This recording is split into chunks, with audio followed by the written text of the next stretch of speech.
கடவுளின் வார்த்தை சக்தி வாய்ந்ததும் என்றும் நிலைத்திருப்பதும் ஆகும். நீங்கள் பைபிளில் பார்க்கும்போது யோவான் அதிகாரம் 17 வசனம் 17 கடவுளின் வார்த்தை உண்மை என்று சொல்லப்பட்டுள்ளது.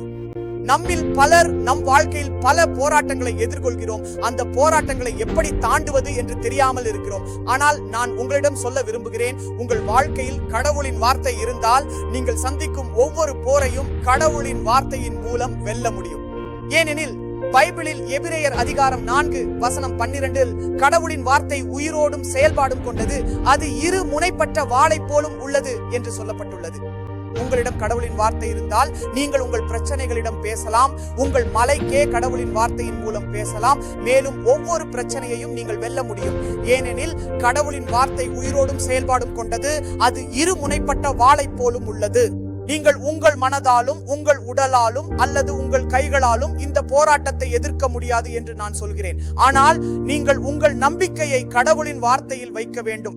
நீங்கள் கடவுளின் வார்த்தையின் மூலம் உங்கள் எதிரியை வெல்ல முடியும். கடவுளின் வார்த்தை சக்தி வாய்ந்ததும் நிலைத்ததும் ஆகும்.